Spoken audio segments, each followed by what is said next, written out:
Eu não gosto de levar pesos no meu coração.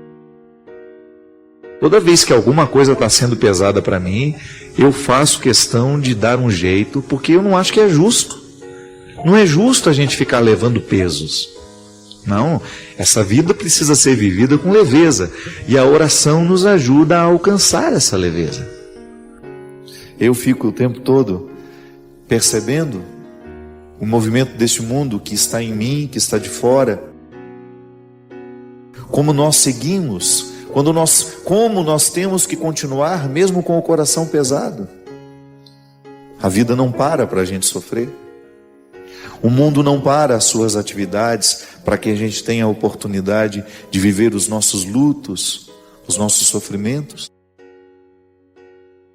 Pode ser que muitas pessoas que hoje estão nos assistindo precisam organizar uma dor dentro do coração, uma dor, um sofrimento tão agudo que a gente gostaria que o mundo parasse para que a gente pudesse sofrer tudo isso, mas não. Tudo continua acontecendo. E a gente precisa seguir com essa dor no peito, com essa angústia no olhar, com esse peso sobre os ombros. E é doloroso pensar que a condição humana é assim. Aquilo que fazem com a gente corre o risco. Se não souber administrar bem o trauma que ficou, a gente tende a repetir o comportamento com outras pessoas. A psicologia nos ensina que é uma maneira que a pessoa tem de fazer justiça a si mesma. Inconsciente. É um processo inconsciente. Nem sempre nós sabemos por que a gente está fazendo isso. Fazer a reciclagem do nosso coração é muito importante. Pode ser que você também tenha aí os seus pesos, né? Todo mundo tem. Pode ser que você tenha um detalhe da sua vida, um fato, um acontecimento, uma pessoa que seja pesada para você. É bom a gente poder consertar a vida. Então eu não ganho nada fazendo uma pessoa sentindo-se mal com a vida que ela viveu. Agora eu ganho muito quando eu ajudo essa pessoa, através do discurso religioso, a reinterpretar o que viveu e descobrir que ela pode viver diferente. Ela não tem como alterar o passado, mas ela pode alterar as consequências do passado. E aí é a dinâmica da amorização que o Evangelho nos proporciona. Nós precisamos ser curados das culpas que nós alimentamos. Eu sei, eu digo isso por mim. Em alguns momentos da minha vida, eu não soube lidar com o arrependimento. Eu fui pelo caminho fácil da culpa. Aí, me sentindo a pior pessoa do mundo, o que acontecia? Eu mergulhava ainda mais no pecado. Porque a culpa, ela faz isso com a pessoa. Ela empurra a pessoa para aquele território onde ela se destrói. Pode ser que você esteja precisando se reconciliar com o seu coração. Mas para reconciliar-se com o seu coração, você precisa passar pela reconciliação com o outro. Não perca tempo, não. Foi Jesus que nos ensinou que toda vez que o nosso coração está machucado, magoado, que toda vez que alguém nos ofende, nós precisamos olhar nele. Precisamos ter os olhos nele e ter a mesma atitude que ele teria se estivesse aqui. Não podemos estar. Faça isso. Faça esse bem a você. Perdoe. Reconcilie-se. Não perca tempo. Não perca tempo com rancores, com mágoas. Não vale a pena. Quando você concede e recebe o perdão, é como nascer de novo. A leveza da primeira infância volta a tomar conta do seu coração. Que é a oportunidade que nós temos de receber também esse Cristo na nossa caminhada, na nossa história. Neste andar que faz parte da nossa história, da nossa vida, nessas muitas estradas da vida que nós caminhamos, levando também as nossas desilusões, as nossas tristezas, as nossas angústias. Como é preciso a gente administrar o que nos fez mal no passado, para que a gente não venha cometer a mesma coisa nos dias de hoje. Para que a gente não faça esse movimento vicioso de reproduzir o que a gente mais reprovou que um dia fizessem com a gente. É a vida, é o ser humano. Nós somos uma caixa de registros, né? Como é que nós vamos processar a informação? Tudo vai depender das condições de analisar, que a gente precisa ter, de olhar para aquilo que a gente é, para o que fizeram da gente e para aquilo que a gente quer ser com os outros. Porque não tem nada mais nocivo na vida de uma pessoa do que ela viver administrando culpas. A culpa é o resultado de uma vida mal vivida, de erros que nós cometemos. E é um peso emocional terrível. A culpa adoece uma pessoa. Quantas vezes nós estamos pesados dos erros que a gente cometeu e o outro, com o olhar que nos oferece, com um sorriso, deixa isso para lá. Que bobagem. Não se incomode mais com isso. Às vezes um choro bem acompanhado tem o poder de perdoar os pecados da gente. Eu não estou falando da absolvição sacramental, não. Eu estou apenas fazendo um paralelo, viu? Eu não estou dizendo que uma coisa anula a outra. Eu só estou dando exemplo para que a gente possa entender o que acontece lá. É complementar. Sim, eu me absolvo dos meus pecados quando eu estou com os meus amigos, que são capazes de me ver de um jeito melhor do que eu me vejo. Sim, eu também me alimento da palavra do outro. Da mesma forma como na Eucaristia, eu tenho a oportunidade de me alimentar da palavra de Deus, eu posso também me alimentar dos bons conselhos daqueles que me amam. Sim, minha gente, porque quando existe uma verdadeira amizade, um amor sem interesses, nós crescemos muito quando o outro nos diz, com o que o outro nos diz. Os nossos equívocos são tantas vezes resolvidos através de bons amigos. Às vezes as pessoas estão nas drogas, estão prostituídas, estão esquecidas de suas dignidades, estão em relacionamentos diabólicos, doentios, porque faltam a essas pessoas alguém que venha abrir o cativeiro. É um pouco do que eu falo do livro Quem Me Roubou de Mim, né? Quantas pessoas desperdiçando uma vida assim? E às vezes até em nome de Deus. Mantendo estruturas diabólicas em nome de Deus. Não tendo coragem de questionar um marido, de parar uma agressão em nome de Deus. Não podemos ser assim, não. Peça que Jesus lhe dê condições de substituir esse sentimento que lhe ocorreu, né? Que o inconsciente é assim. Ele fica pressionado com aquilo que o faz sofrer, e aí ele joga para fora de vez em quando. O sonho é uma oportunidade que o inconsciente tem de jogar fora tudo que o pressiona. Por isso que às vezes a gente sonha tantos absurdos, né? Eu me lembro de uma vez, eu trabalhava no seminário Terra Boa. Eu senti tanta raiva de um menino lá, um seminarista, durante o dia, por causa de um acontecimento que ele fez comigo, que à noite eu sonhei que eu tinha arrancado a cabeça dele. E no sonho eu fiquei satisfeitíssimo. Ainda dei um chute na cabeça dele do lado, passei, o menino, eu lembro direitinho. No outro dia, quando eu acordei, um peso, uma coisa horrível, que é um sentimento como se você tivesse matado mesmo, né? Eu sou assim, o sonho me afeta muito. Mas aí eu fiquei, gente, que bobagem, é o inconsciente. Senti tanta raiva do menino, que como eu não tive coragem de xingar e de falar nada, guardei, aí o inconsciente libera assim. Quando eu me sinto arrependido, eu tenho uma disposição para mudar aquilo que foi feito de ruim. Ainda que eu não possa alterar o passado, mas o arrependimento me coloca condições de alterar o presente e o futuro. Eu quebrei este copo, eu estou arrependido.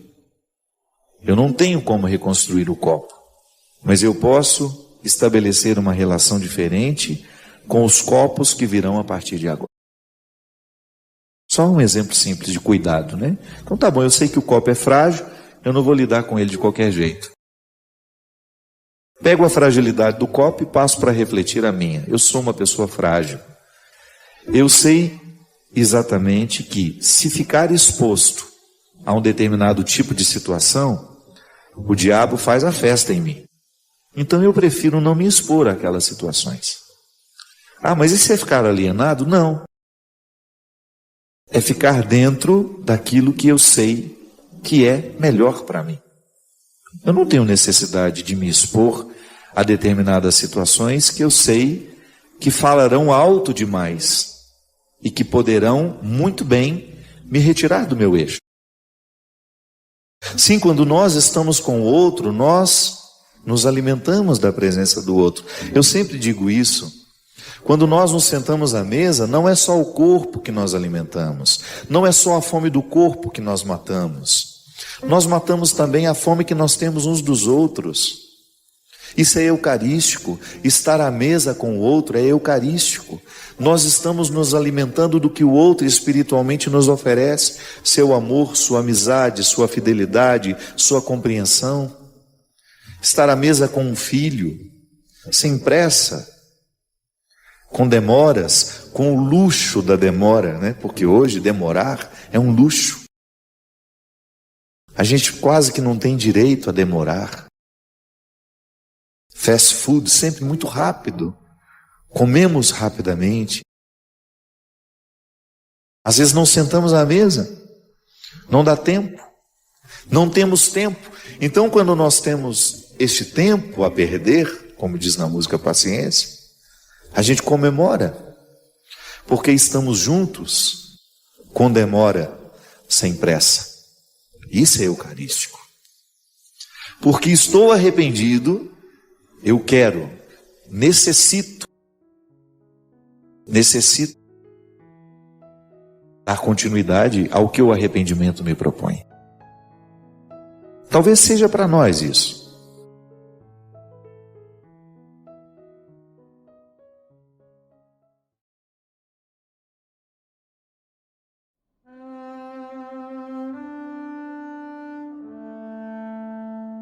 O quanto que a vida te dói, eu não sei o quanto que lhe custa viver, eu não sei o quanto lhe custa ser você, eu não sei qual é a dor que você vai levar para o travesseiro hoje, qual é o desaforo que você está precisando digerir aí, qual é a traição que você viveu, qual a morte do filho que você ainda sente, o que você perdeu, eu não sei. Eu não sei o quanto que a vida já te machucou, quanto você já caiu, quanto você já se esfolou, o quanto que você já foi prejudicado, o quanto que você já foi crucificado, o quanto você viu o seu sonho desmoronar, quantos você já viu morrer, quantos você viu partir. Eu não sei o que é que você guarda. Mas uma coisa é certa, somos muito parecidos. Também eu coleciono uma série de fracassos. E todas as pessoas que eu encontrei pela minha vida, sobretudo as mais interessantes, colecionam fracassos. Só que não prestam atenção neles. Tem sempre um olhar voltado para o alto, que é a sabedoria que São Paulo nos pede. Volte o olhar para o alto. Oscar Wilde, um escritor inglês, muito pessimista com a vida. Muito pessimista. Mas também escreveu uma literatura extremamente aguçada, bem feita. Claro, com uma visão bastante pessimista do humano. Ele disse, estamos todos na lama. Não me lembro muito bem a frase. Estamos todos na lama. É a condição pessimista que ele tem da humanidade. A concepção pessimista da miséria humana. Mas ele completa, dando um espaço para a esperança. Estamos todos na lama, mas alguns resolveram olhar para as estrelas. Eu quero pertencer a esse grupo. Porque eu tenho a lama da miséria humana. Mas eu não quero deixar de olhar para as estrelas. Sabe? Esse olhar que mira o alto. Porque se a gente for prestar atenção, minha gente, naquilo que não está dando certo, se nós formos colocar atenção demais naquilo que está danificado, a gente corre o risco de nunca mais se recuperar. Ninguém prometeu que seria diferente. Quem disse que seria um mar de rosas? Quem disse que seria fácil?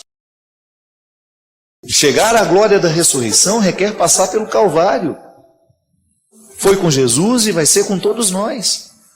Não estamos aqui propondo um masoquismo, vamos correr atrás do sofrimento, não precisa não, ele vem.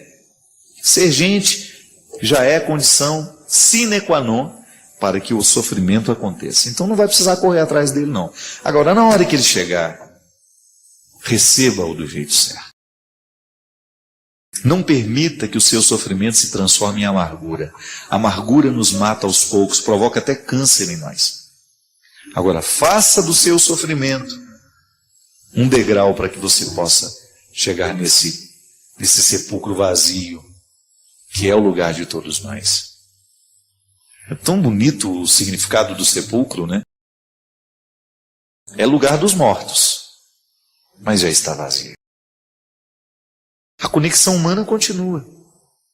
A conexão com a miséria continua, mas já está vazio.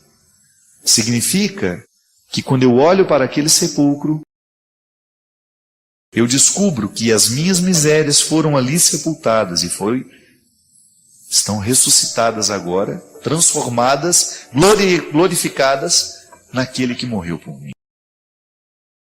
E que a minha pertença a Jesus me faz com que as minhas misérias morram nele, para que eu tenha condições de viver ressuscitado. Porque essa é a nossa proposta, minha gente. É você continuar miserável, porque a condição humana, ela é assim. Não tem como. A miséria faz parte de nós. Mas eu estou debaixo da luz da ressurreição. E porque estou iluminado pela ressurreição, eu compreendo melhor as minhas misérias e tomo conta das minhas misérias para que elas não tomem conta de mim. Eu administro o problema, não permito que o problema me administre. Tem uma amiga em Taubaté, até muito tempo não a vejo, a Viviane. A Viviane tem câncer. 12, 14 anos a Viviane luta contra o câncer. Muito debilitada em alguns momentos, de repente ela melhora. E na última viagem que nós fizemos para a Terra Santa, que a Viviane foi, algumas pessoas ficavam surpresas quando ficavam sabendo que ela tinha câncer. E aí eu encontrei a resposta porque ela tinha tanta disposição. Lá à base de morfina, né? E andando e peregrinando. A Viviane tem câncer, mas o câncer nunca conseguiu ter a Viviane. Recurso de linguagem, padre, isso é uma fala que não se adapta à realidade. Para mim é. Porque também encontro pessoas que têm problema, mas o problema não tem aquela pessoa. Então, porque o problema não a tem, porque ela não se deixou possuir pelo problema, ela tem mais condições de lidar com o problema. Diferente daquela pessoa que não tem problema, mas é o problema que a tem. O problema foi tomando tanto conta daquela pessoa, foi dominando tanto, que ela perdeu a pertença. É aquela pessoa que já está desanimada demais, que só fala dos problemas que tem, que já perdeu a esperança. Sabe, minha gente? A nossa luta, ela é diária. Mas ontem o que eu refleti era justamente isso. Quando eu fiz questão de celebrar a missa às 11h15, na hora que eu nasci. 11h15 da manhã. Já nasci perto do almoço. Pronto para o almoço,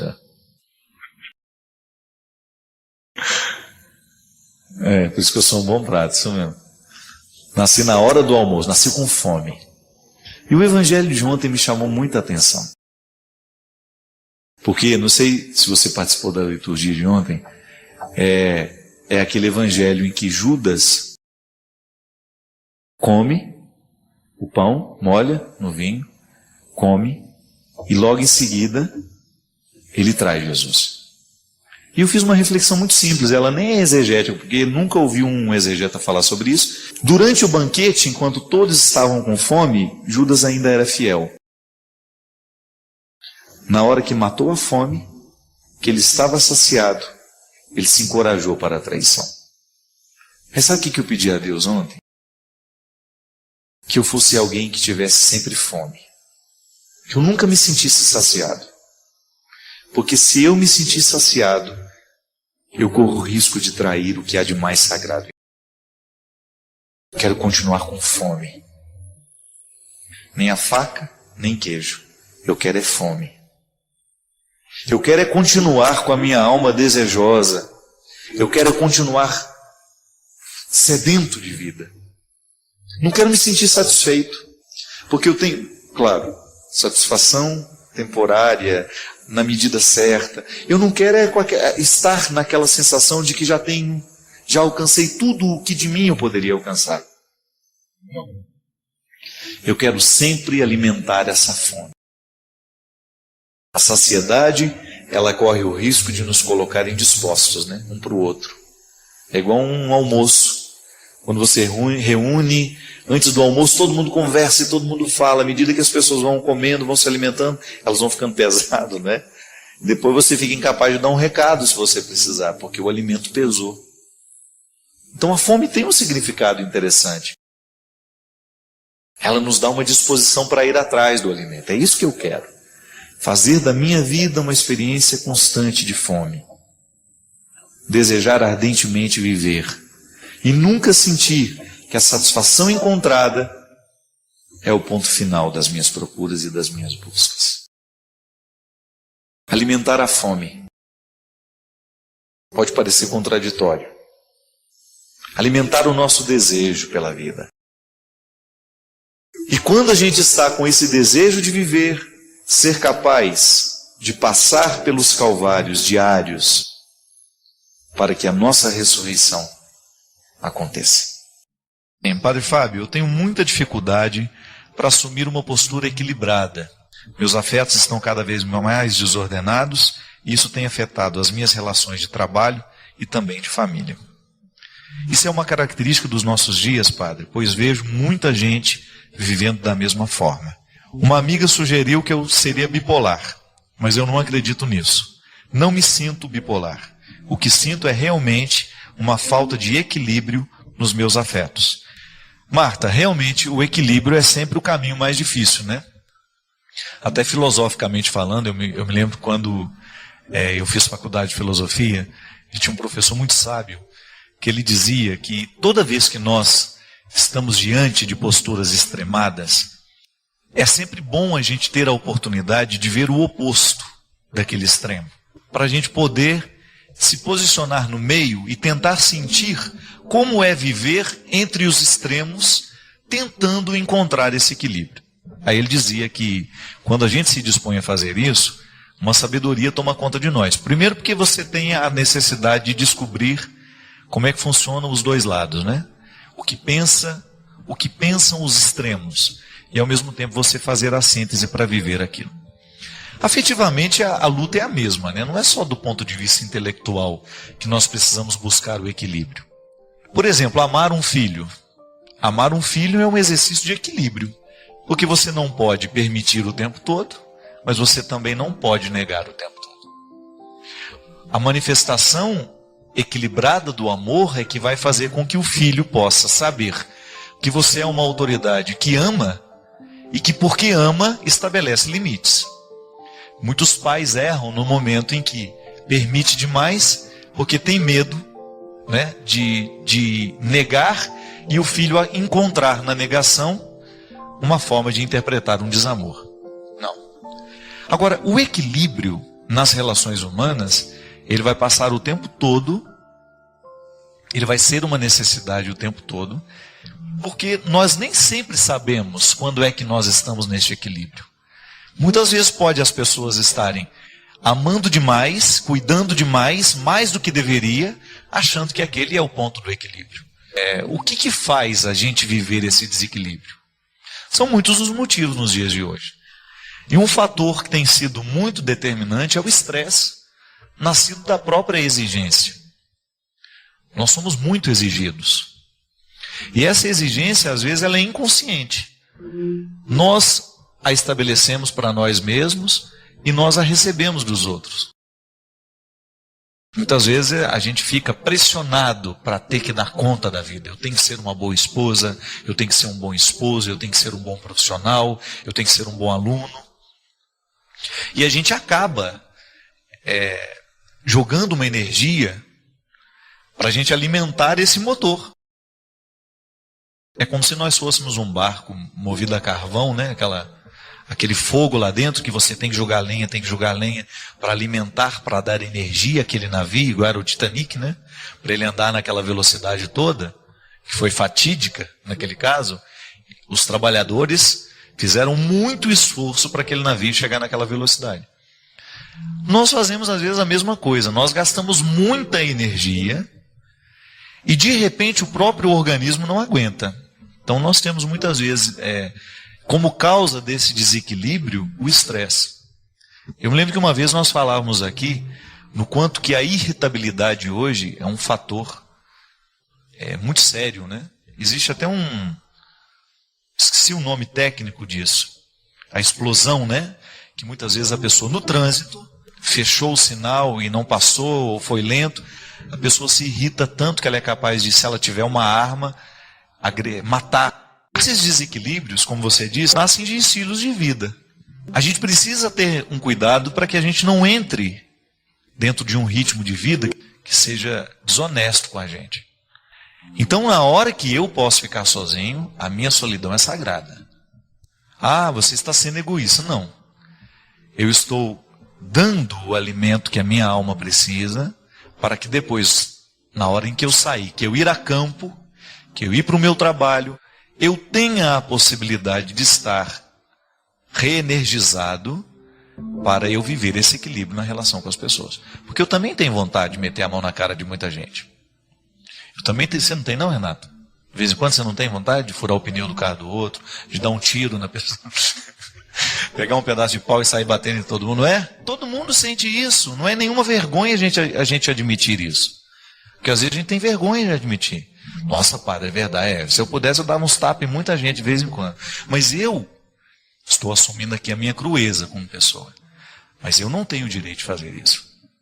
Eu não tenho o direito de tratar mal quem de mim se aproxima. E se trato, é porque estou no meu desequilíbrio já. É porque eu dei além do que eu deveria. É porque eu não fiz o reequilíbrio, eu não dei ao meu coração, ao meu corpo, o descanso necessário. Igual você sai, né, às vezes 6 horas da manhã do seu quarto no hotel, você encontra o padre, posso tirar uma foto com você? Às 6 horas da manhã. Um horário ótimo para tirar foto. Aí você não dormiu direito. A primeira reação, minha filha, deixa isso para outro horário, né? Não estamos nem em condições, né, com essa cara de... Não. É a hora. Se eu sair do quarto, é porque eu preciso estar disposto para as pessoas que vão manifestar o carinho que tem por mim. Eu não posso tratar. E eu não estou falando só de mim, não. Estou falando de você também. Eu acho que é o que está faltando para a gente. Às vezes eu vejo pessoas vivendo um processo exaustivo de trabalho sem dar o equilíbrio do descanso.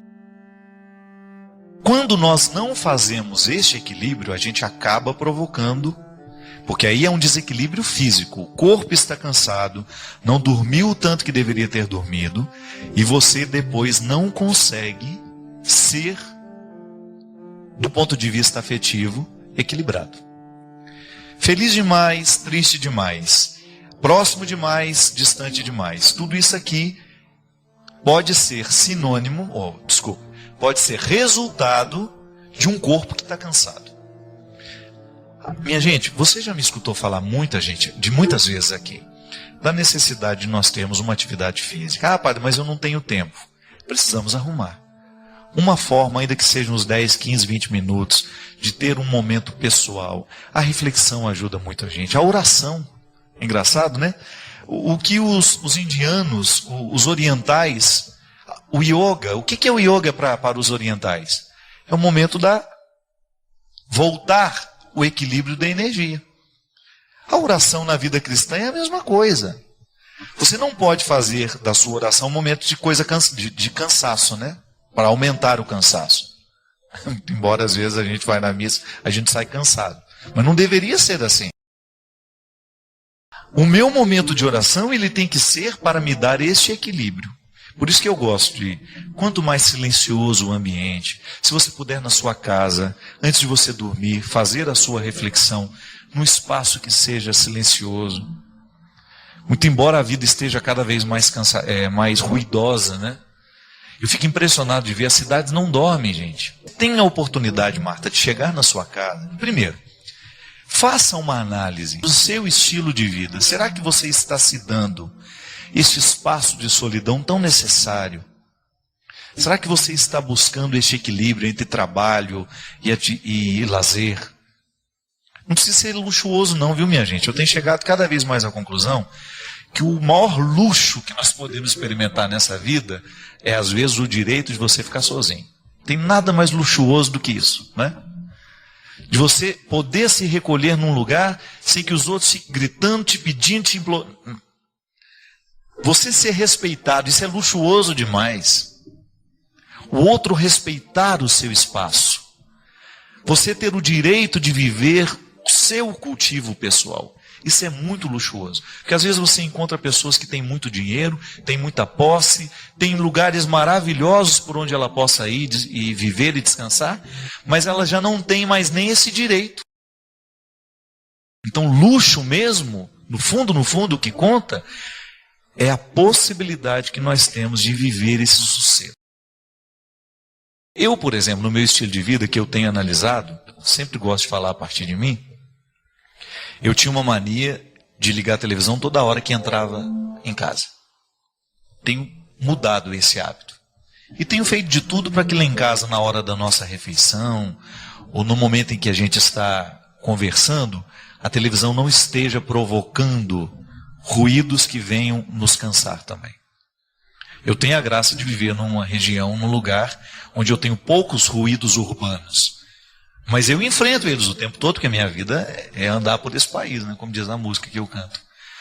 Então, na hora em que eu preciso, que eu sinto que o organismo está necessitado do equilíbrio, eu não penso duas vezes. Eu vou buscar o meu refúgio, onde eu sei que as pessoas vão me tratar como gente, em que as pessoas vão me tratar com espontaneidade, com naturalidade. Talvez seja isso, Marta. Talvez a gente esteja cheio de obrigações.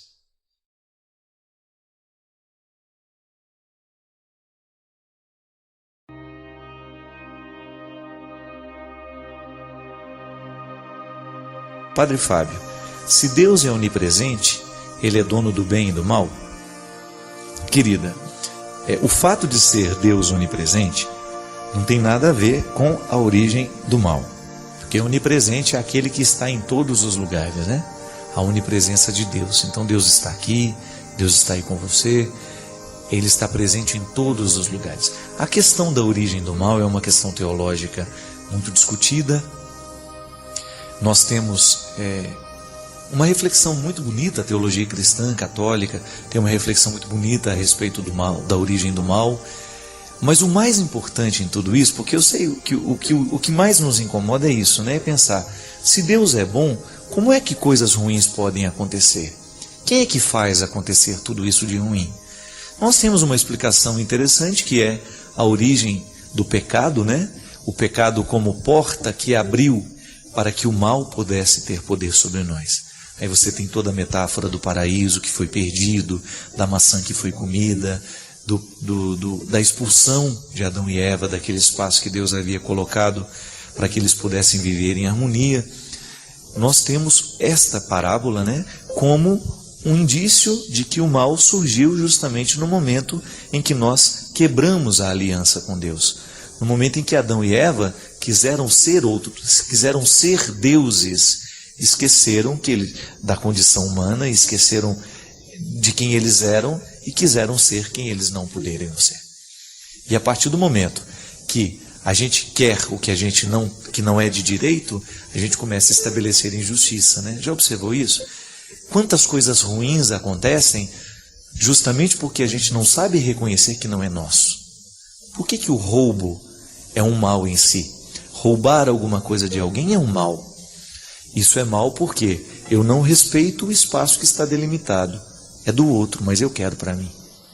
A mesma coisa quando você tem a presença do mal. A vida, quando eu vou e mato alguém, é o não respeito pelo aquilo que o outro é.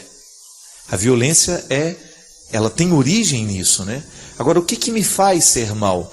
É a minha adesão a esse projeto, né? É muito perigoso a gente julgar todas as culpas no diabo, né? É o diabo que quer isso, é o diabo que faz acontecer. Mas se o diabo quer, é a gente que realiza por ele. Você já viu o diabo andando aí pelas ruas? Não. Eu já vi pessoas diabólicas andando pela rua. O diabo mesmo não. Não há um problema aqui. Não temos um diabo aqui. Outro dia uma mulher perguntou para mim: padre, o senhor faz exorcismo? Parei para pensar, né? Como é que eu posso fazer um exorcismo? Não. Aí eu pensei para ela, mas aí imediatamente eu disse: não, tem um jeito de você fazer exorcismo, você ama. Cada vez que você ama, minha amiga, o diabo não tem vez com você. O diabo não suporta uma pessoa que ama. O diabo não poderá fazer absolutamente nada dentro da vida de uma pessoa que busca a bondade, o bem, a parceria com a verdade. O diabo começa a ter vez e voz na nossa vida quando a gente abre as portas para ele sentar, para ele tomar um café na nossa casa, para ele tomar um whiskyzinho com a gente, aí pronto. Você vai abrindo as posições. Vem cá fumar uma maconhinha, e o diabo senta e fuma maconha. Vamos cheirar uma cocaína. Não, é o contrário, né? Sou eu que estou aderindo àquilo que é processo de quebra dentro de mim. Essa semana eu estive lá em Itapemirim, eu me encontrei com um rapaz, acho que é Paulo o nome dele. Durante o show eu vi que ele estava todo quietinho assim, mas eu já tinha visto ele assim, porque ele estava muito próximo. E lá no final do show ele já estava em cima do negócio lá, acenando e cantando. E aí ele pediu, eu entendi que ele queria falar comigo. E aí ele foi lá no camarim, me deu um abraço, e ele disse para mim assim: padre, eu estou na luta para me libertar das drogas. E aí eu o abracei e disse para ele: meu amigo, libertar-se das drogas é o mesmo que você voltar a se amar. Porque a droga não é outra coisa senão um desamor, né? Eu vou julgar para dentro de mim uma toxina que vai me fazer mal. Eu vou julgar para dentro de mim uma substância que vai me entorpecer, que vai me tirar a consciência das coisas, que vai me afastar das pessoas que eu amo, que vai tirar a paz das pessoas que eu amo, que é tão triste. O drogado não vê o sofrimento que ele causa. A mãe que não dorme, né? Que enquanto não vê o filho chegando em casa, por pior que ele esteja, ela gosta de vê-lo chegar, de qualquer jeito. Não dorme porque fica pensando: oh, meu Deus, onde meu filho está agora? Então, cortar com as drogas é você restabelecer os vínculos de amor que você tem. Quando você fala: eu vou parar de fumar essa maconha, eu vou parar de me dopar, eu vou parar de beber, sobretudo, porque o pior de todos os vícios para mim é o socializado, né? Aquele que a gente faz na frente de todo mundo. O álcool é terrível, né? E toda vez que uma pessoa decide parar de beber, ela não está decidindo por ela sozinha. É também por causa das pessoas que ela está fazendo sofrer, que ela está destruindo. É tão bonito você ver, né? Uma pessoa reagir pelo amor que ela tem aos outros. Então isso é uma coisa bonita de ver. Agora, o mal, ele entra dentro do contexto da nossa vida a partir das nossas escolhas. Eu vou escolhendo o mal. Ele existe, ele é concreto, ele é real, mas ele só tenta seduzir. Sou eu que vou aderir e vou representá-lo na minha vida. Por isso que é muito mais que saber a origem dele, né? Descobrir um jeito de neutralizar. Eu não sei como é que o mal surgiu no mundo, eu não tenho essa resposta. Eu tenho a sugestão que a teologia, que a parábola me dá, mas eu não tenho resposta pronta para isso. Então o que eu faço? Se eu não sei como o mal entrou no mundo, eu posso evitar que ele entre em mim. Isso sim é direito e é possível. Só quem já leu os livros do Padre Fábio de Mello sabe o quanto eles são transformadores, nos fazem refletir e mudam a nossa forma de enxergar a vida. Se você ainda não leu, não perca essa grande chance. Saiba mais clicando nos links da descrição. Padre Fábio, o que nós podemos fazer quando o medo nos impede de cumprir o que Deus quer de nós? O medo é uma reação natural diante de tudo aquilo que costuma ser uma novidade na nossa vida, né? Claro, o medo é uma reação natural a diversas situações da vida. O medo ele é natural em nós porque ele nos aponta para aquilo que é um limite. Então, porque eu sou limitado, eu tenho medo. Tenho medo de queimar meu dedo, então eu sou limitado, eu não posso colocar a minha mão no fogo, eu sei disso. É um limite que eu tenho, um limite da minha pele, um limite da minha condição física. Agora, quando este medo do fogo começa a impedir que eu tenha uma relação saudável com tudo aquilo que vai ter fogo, por exemplo, eu vou estar perto de uma fogueira, mas eu não preciso me julgar nela. É o controle que nós podemos fazer do medo que a gente sente, que é sempre uma experiência de racionalizar. O fogo está ali, eu sei que ele é perigoso para mim, mas eu começo a administrar então a relação que eu tenho com ele. Tudo na vida é assim. Quando eu começo a administrar os medos que eu sinto, eu começo então a superá-los. Eu não posso permitir que o medo se transforme numa força opressora que retira a qualidade da minha vida. Nós muitas vezes seremos tentados a viver o medo da novidade. Tudo aquilo que será novo na nossa vida, as mudanças que a gente vai enfrentar. Quem não sente medo, por exemplo, quando vai ter que mudar de trabalho, a gente não sabe se vai dar certo. Quem vai se casar, que vai enfrentar um novo estilo de vida, sempre vai passar pela experiência do medo, porque a novidade, a gente vai sair de uma região cômoda, de uma realidade que a gente já está acostumado com ela, e a gente vai se deslocar para um território novo. E é natural que isso seja, que a gente tenha medo disso. Não é natural é que o medo prevaleça, né? Por isso que a gente precisa ter sempre o cuidado de administrar as realidades novas, sempre buscando essa coragem que minimiza o poder do medo. Quando a gente sente que nós estamos tendo medo demais e a gente está perdendo oportunidades por causa do medo que a gente sente, a gente perde oportunidade preciosa. Outro dia eu até encontrei uma moça, né, que estava me fazendo uma partilha. Padre, eu estou tendo muito medo de crescer no relacionamento com o meu namorado, porque o último relacionamento que eu tive me fez sofrer muito. Então ela não conseguia investir no novo relacionamento, porque ela trazia as marcas de um relacionamento que foi muito trágico para ela. Terminou com muito sofrimento, ela sofreu muito nas mãos daquele rapaz, daquele namorado antigo. Então ela agora estava enfrentando o medo de que, se ela amasse novamente, ela iria ter que passar pela mesma situação que ela passou. E é aí que a gente precisa racionalizar, é a fórmula que muitas vezes dá certo. Como é que eu vou racionalizar uma situação? Como é que essa menina pode racionalizar esse medo que ela tem do novo relacionamento? É pensar, este rapaz que eu estou namorando agora não é o mesmo, não necessariamente tem a mesma personalidade do que eu namorei antes. Não significa que o que eu vivi com o outro, eu vou ter que viver com esse também. Isso é racionalizar. Porque o grande desafio, minha gente, é a gente colocar sentido e razão no que a gente sente. Colocar um sentido no sentimento. Isso é, colocar uma luz sobre aquilo que eu estou sentindo e compreender o meu sentimento, que nem sempre é verdadeiro. Nem tudo o que eu sinto é verdadeiro. Então, eu sinto medo de ser traído de novo. Mas pode ser que eu não tenha razões para isso. Pode ser que a pessoa que esteja do meu lado hoje não me dê nem motivos para eu estar sentindo este medo, mas porque eu tenho marcas do passado, então hoje eu lido com ela com medo, insegurança. É interessante a gente perceber que o humano será sempre necessitado de cura. Muitas vezes o relacionamento não dá certo hoje, é porque a gente ainda não se curou do relacionamento que passou, que aconteceu e que foi trágico para todos. Então essa coisa de organizar a vida aos poucos, à medida em que a gente vai vivendo, corrigindo os nossos sentimentos, né? Fazendo a digestão emocional. Quando a gente come uma coisa que nos faz mal, a gente passa a indigestão do estômago, não é? Mas quando a gente sente também alguma coisa que nos fez mal, a gente precisa viver a digestão emocional, que é aquele processo de você eliminar o que não foi bom e guardar o que foi bom. Isso é digestão. A digestão bem feita é aquela que o organismo guarda o que ele extraiu do alimento e joga fora o que não presta mais. Fez a digestão. Quando não faz a digestão é porque a comida ficou parada no estômago.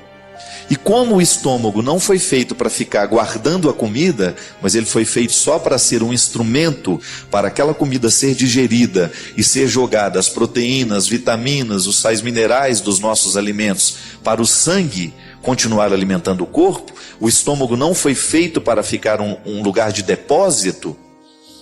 A gente tem a indigestão, a comida ficou mais tempo do que deveria ficar, por alguma razão, ou porque estava estragada, ou porque foi pesada demais, comeu mais do que deveria, né? No afeto e no sentimento as coisas acontecem do mesmo jeito. E muitas vezes eu vivo essa indigestão emocional assim, guardando dentro de mim aquilo que já deveria ter sido eliminado, ou julgando para a minha psique, né, para a minha vida afetiva, aquilo que foi o aprendizado de tudo que eu vivi. Se eu não faço essa digestão, eu guardo aquilo como uma coisa ruim e começo a projetar nos outros aquilo que não deu certo daquela primeira experiência. E isso muitas vezes nos causa medo. Quando a gente vai para o relacionamento com o outro, trazendo as marcas de um passado que não foi bom. Muitas vezes nós levamos isso também, não é só na questão do namoro, do casamento, não, na amizade, não. É em tudo na vida, às vezes a gente faz a leitura do novo que está diante de nós, com aquilo que a gente já tem como experiência. Então é o grande desafio de fazer com que não prevaleça o medo, não prevaleça sobre nós aquilo que foi a experiência do passado. O medo será sempre natural, porque nós vamos analisar a vida a partir do que a gente já experimentou. E se aquilo que a gente experimentou, a gente não colocou no lugar certo, então a gente vai correr o risco de fazer desta experiência sempre determinante para a gente, como nos medrando, nos limitando e nos impedindo de ir além. Mas é sempre bom a gente fazer esse esforço para que esse medo não prevaleça.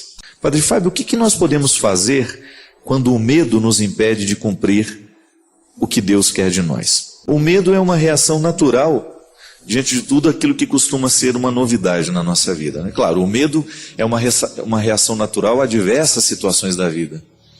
O medo ele é natural em nós porque ele nos aponta para aquilo que é um limite. Então, porque eu sou limitado, eu tenho medo. Tenho medo de queimar meu dedo, então eu sou limitado. Eu não posso colocar a minha mão no fogo, eu sei disso. É um limite que eu tenho, um limite da minha pele, um limite da minha condição física. Agora, quando este medo do fogo começa a impedir que eu tenha uma relação saudável com tudo aquilo que vai ter fogo, por exemplo, eu vou estar perto de uma fogueira, mas eu não preciso me julgar nela. É o controle que nós podemos fazer do medo que a gente sente, que é sempre uma experiência de racionalizar. O fogo está ali, eu sei que ele é perigoso para mim, mas eu começo a administrar então a relação que eu tenho com ele. Tudo na vida é assim. Quando eu começo a administrar os medos que eu sinto, eu começo então a superá-los. Eu não posso permitir que o medo se transforme numa força opressora que retira a qualidade da minha vida. Nós muitas vezes seremos tentados a viver o medo da novidade, tudo aquilo que será novo na nossa vida, as mudanças que a gente vai enfrentar. Quem não sente medo, por exemplo, quando vai ter que mudar de trabalho, a gente não sabe se vai dar certo, quem vai se casar, que vai enfrentar um novo estilo de vida, sempre vai passar pela experiência do medo, porque a novidade, a gente vai sair de uma região cômoda, de uma realidade que a gente já está acostumado com ela, e a gente vai se deslocar para um território novo. E é natural que isso seja, que a gente tenha medo disso. Não é natural é que o medo prevaleça, né? Por isso que a gente precisa ter sempre o cuidado de administrar as realidades novas, sempre buscando essa coragem que minimiza o poder do medo. Quando a gente sente que nós estamos tendo medo demais e a gente está perdendo oportunidades por causa do medo que a gente sente, a gente perde oportunidade preciosa. Outro dia eu até encontrei uma moça, né, que estava me fazendo uma partilha. Padre, eu estou tendo muito medo de crescer no relacionamento com o meu namorado, porque o último relacionamento que eu tive me fez sofrer muito. Então ela não conseguia investir no novo relacionamento, porque ela trazia as marcas de um relacionamento que foi muito trágico para ela. Terminou com muito sofrimento, ela sofreu muito nas mãos daquele rapaz, daquele namorado antigo. Então ela agora estava enfrentando o medo de que, se ela amasse novamente, ela iria ter que passar pela mesma situação que ela passou. E é aí que a gente precisa racionalizar, é a fórmula que muitas vezes dá certo.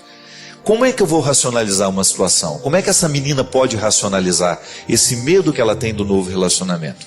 É pensar, este rapaz que eu estou namorando agora não é o mesmo, não necessariamente tem a mesma personalidade do que eu namorei antes. Não significa que o que eu vivi com o outro, eu vou ter que viver com esse também.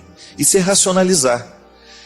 Porque o grande desafio, minha gente, é a gente colocar sentido e razão no que a gente sente. Colocar um sentido no sentimento. Isso é, colocar uma luz sobre aquilo que eu estou sentindo e compreender o meu sentimento, que nem sempre é verdadeiro. Nem tudo o que eu sinto é verdadeiro. Então, eu sinto medo de ser traído de novo. Mas pode ser que eu não tenha razões para isso. Pode ser que a pessoa que esteja do meu lado hoje não me dê nem motivos para eu estar sentindo este medo, mas porque eu tenho marcas do passado, então hoje eu lido com ela com medo, insegurança. É interessante a gente perceber que o humano será sempre necessitado de cura. Muitas vezes o relacionamento não dá certo hoje, é porque a gente ainda não se curou do relacionamento que passou, que aconteceu e que foi trágico para todos. Então essa coisa de organizar a vida aos poucos, à medida em que a gente vai vivendo, corrigindo os nossos sentimentos, né? Fazendo a digestão emocional. Quando a gente come uma coisa que nos faz mal, a gente passa a indigestão do estômago, não é?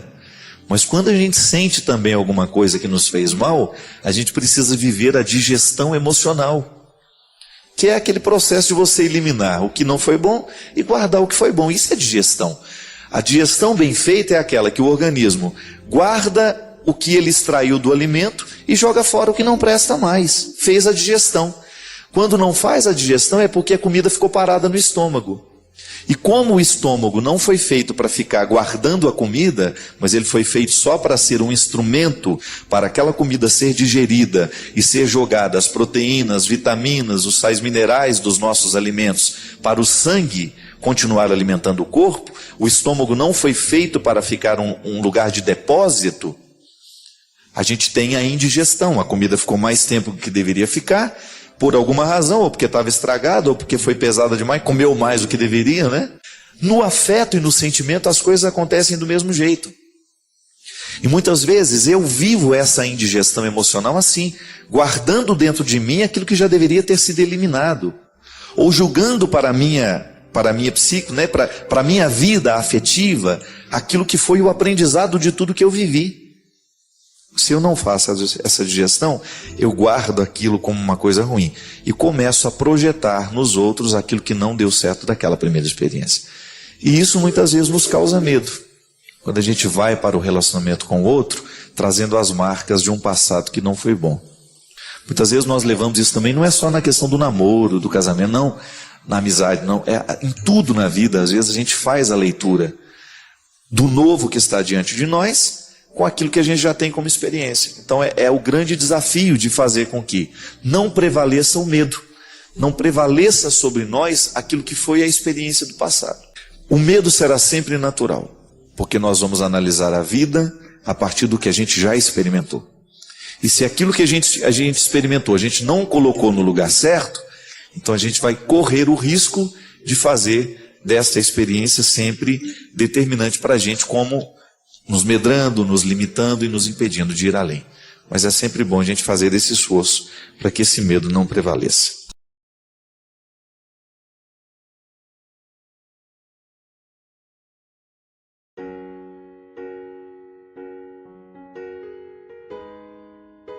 Eu não sei, mas pode ser que você se sinta muito sozinho com as suas questões. É muito comum nos dias de hoje a gente não ter com quem conversar. É muito difícil. Eu costumo dizer que a pior solidão que nós podemos enfrentar na vida não é a do corpo, não é a sensação de ter um corpo solitário, não. A pior solidão que nós podemos enfrentar na vida é a gente não ter com quem pensar, é a gente não ter com quem dividir o que a gente sente. A gente não ter oportunidade de sentar ao lado e sem dizer muitas palavras, sem articular muitas coisas, a gente ter a oportunidade de dizer assim: você não sabe o que eu passei hoje. E o outro querer ouvir. Mais bonito, gente, o outro querer entender. Vocês já me escutaram falar tantas vezes. Eu gosto muito do significado da palavra entender. entender e entrar um na tenda do outro. Então, se eu quero entender você, eu entro na sua tenda. Eu vejo a vida pelo seu foco, pelo seu ambiente. Se você quer me entender, você entra na tenda comigo. Você vai observar o mundo a partir do meu lugar. Isso é muito bom.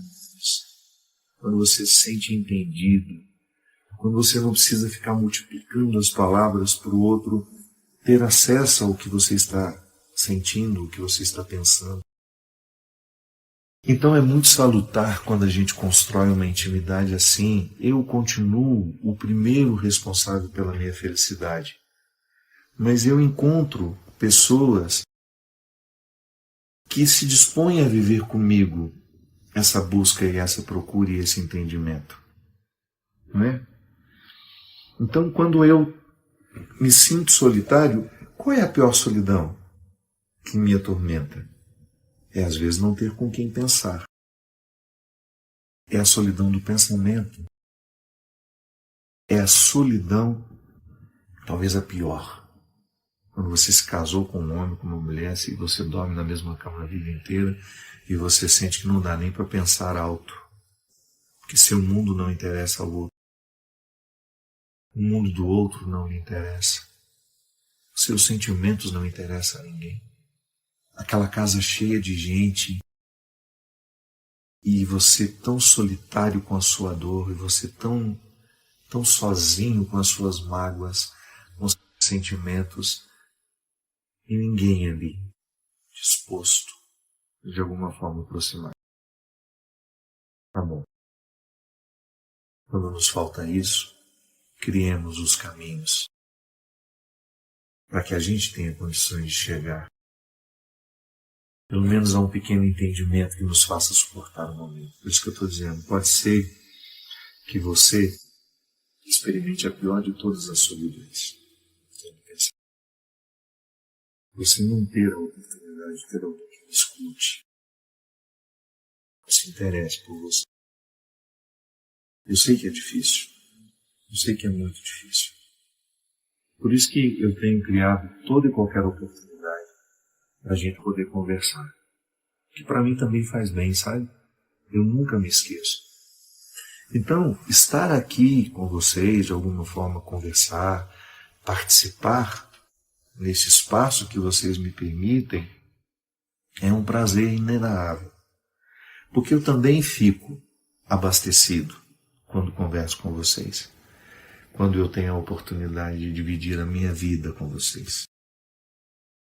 E eu, do fundo do meu coração, a mim, desde muito menino, todas as dores do mundo me tocam. Muito, muito, muito facilmente.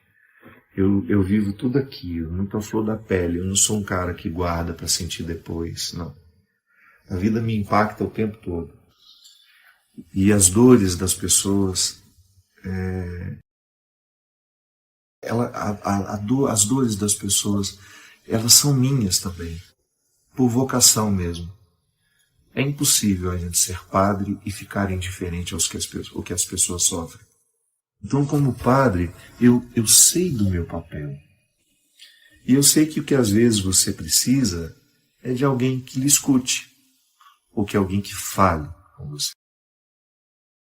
E a minha participação só é válida na sua vida se for para lhe despertar, para lhe acordar.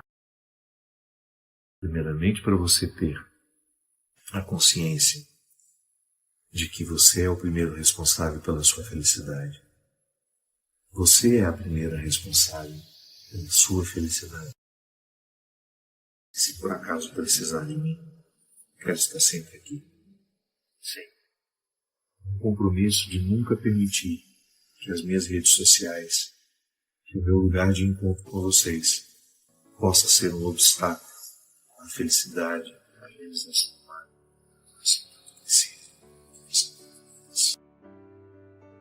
Jesus deu exemplo. Algumas pessoas buscam escape na droga, na violência, na prostituição socializada, buscam escape no álcool.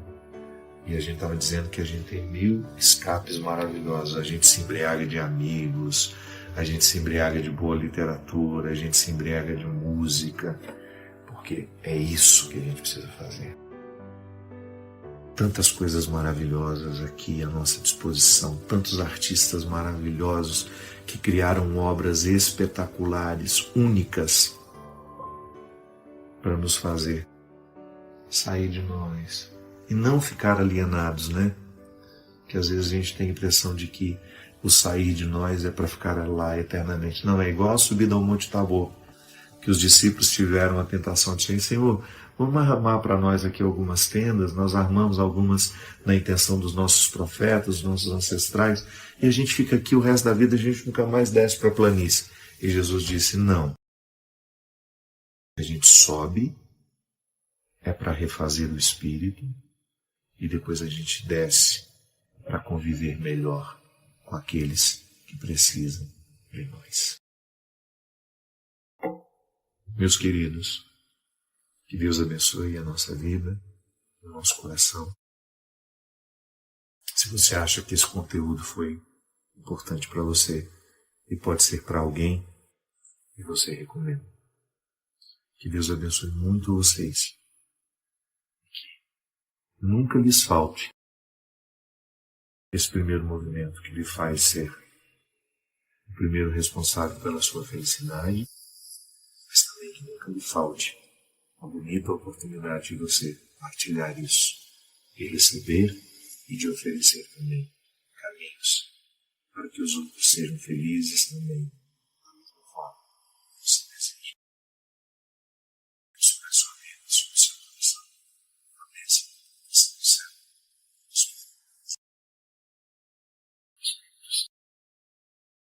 Achei interessante uma pessoa aqui está dizendo assim: Padre Fábio, o amor é uma imposição, um dever ou é uma virtude? O que você acha, Cristian? Perguntinha boa, né? O amor é um dever, uma imposição ou é uma virtude? O que essa cara está querendo dizer aqui? Justamente, né? Se fosse fácil, Cristian está dizendo, não seria um mandamento. É interessante que o amor, ele condensa as duas possibilidades. Feliz daquele que conseguiu amar, porque houve a empatia natural, né? O que é o amor? É o processo do querer bem. A gente fala tanto de amor que a gente corre o risco de deixar de compreender o verdadeiro significado do amor. Amar é querer bem. Quando você diz ao outro, eu te amo, tanto é que eu, quando era criança, eu só achava que podia dizer eu te amo o homem para a mulher. Não é assim? A gente não tinha isso no passado? Era uma expressão típica de quem estava apaixonado. De um amor que erótico, poderia dizer, né? Ou apaixonado. Eu me lembro que a primeira vez que a gente começou a ouvir isso, pai dizer para o filho, o amigo dizer para o outro, Nossa Senhora, a gente tinha medo dessa expressão. Dizer eu te amo, quando eu tenho a coragem de dizer isso, significa que eu lhe quero bem. Querer o bem pode ser um dom, mas é também uma imposição. A partir do momento que eu vivo a dinâmica do cristianismo dentro de mim, eu tenho, por obrigação, querer bem a todos. Gente, aí vem uma distinção muito sutil, que pode ser perigosa, se a gente não compreende bem. Querer bem é você estar sempre favorável à felicidade do outro. Eu não vou fazer absolutamente nada para prejudicar a sua felicidade. Eu não vou fazer absolutamente nada para atrapalhar a sua vida. E eu estarei sempre comprometido com o seu bem. Eu não serei violento com você. Não é? Todas as formas de violência. Eu não seria agressivo com você com as minhas palavras. Eu não serei deseducado. Lisura, essa é uma palavra que a gente precisa retomar. Nós somos muito deseducados com o outro. Às vezes, nós nos sentimos no direito de dizer ao outro tudo, quando na verdade eu não tenho o direito de dizer tudo ao outro se eu não tenho intimidade com ele. Às vezes nós ultrapassamos demais os territórios dos outros e às vezes a gente diz mais do que deveria dizer. Às vezes nós somos invasivos, nós perguntamos mais do que deveríamos perguntar. Outro dia mesmo vivi uma situação lá em Belo Horizonte, uma grande amiga minha de repente contou uma história que ela estava tão irritada, porque alguém foi invasivo com ela, fez uma pergunta que não fazia parte do contexto daquela intimidade. Não tinha intimidade para a pergunta, para interferir tanto na vida. E ela estava chateada, irritada, e com razão. Querer bem é isso. Eu tenho um comprometimento cristão com o mundo. Eu não vou viver para fazer mal. Eu não vou viver para difamar. Ainda que eu não concorde com o outro. Ainda que eu não tenha nenhuma comunhão com o jeito de pensar do outro. Eu posso tratar as diferenças, mas vou respeitar. Não preciso ficar atacando, não preciso ser grosseiro, não preciso usar palavras que vão menosprezar, que vão humilhar. Não há necessidade disso. Eu posso não concordar com o outro, mas eu vou ter a lisura de não concordar com elegância. Isso faz parte da vida. É berço. A gente aprende, ou então a gente depois vai correr atrás para ter. A gente falar menos, né? A gente não ser tão repetitivo, a gente não ser tão espalhafatoso nas nossas comunicações. Você ter aquele limite de você saber até que ponto você pode dar palpite na vida do outro. Mas você quer bem. Mas não significa que você tem que estabelecer vínculos de proximidade, porque você vai ter o seu grupo de amizade, você vai ter o seu grupo de proximidade. Isso é direito seu. E só vai fazer parte da sua intimidade, só vai entrar na sua casa, só vai fazer parte do seu mundo aqueles com quem você estabeleceu um vínculo de confiança, de segurança, não é assim? De fidelidade. Ninguém fica amigo da noite para o dia. É construção, amizade é construção. Agora, o amor, ele será sempre uma regra para todo e qualquer relacionamento que quer ser cristão. Eu perdi aqui a pessoa que falou, era não sei o que, o sobrenome Faria. E eu lembro que ela estava dizendo assim, padre, como é que eu posso... Ela, pelo jeito, estava vivendo um conflito, que o Twitter é muito complicado, né? Às vezes a pessoa quer conselhos aqui. Não, é muito mais interessante isso, propor uma reflexão. Porque em 140 caracteres, a gente não tem como tratar questões, às vezes, tão sérias que as pessoas apresentam aqui, e mesmo porque Twitter não é MSN, né? Para a gente ficar... É muita gente falando ao mesmo tempo. Então é um lugar que a gente pode até propor uma outra reflexão, mas é um lugar muito restrito de comunicação, senão essa comunicação mais leve que a gente faz no dia a dia, que eu acho absolutamente saudável, de aproximação. A gente se sente mais próximo das pessoas. Mas ela estava dizendo muito num contexto assim, padre, eu estou com dificuldade de retribuir amor a alguém que me trata muito bem. Aí ela perguntava, amor é virtude ou é uma imposição? Eu diria que será sempre uma imposição e, vez em quando, vai ser em nós uma experiência maravilhosa de gratuidade, de virtude, que nos realiza muito e que são situações que você vai encontrar pela vida e que você vai saber diferenciar quando é uma imposição, eu preciso amar porque eu preciso respeitar, eu não vou denegrir, eu não vou sujar o seu território, porque eu tenho respeito por você, eu cuido bem de quem é você, mas ao mesmo tempo também vivo na minha experiência essa possibilidade de ter sempre alguém que vai fazer parte da minha vida de uma maneira diferente.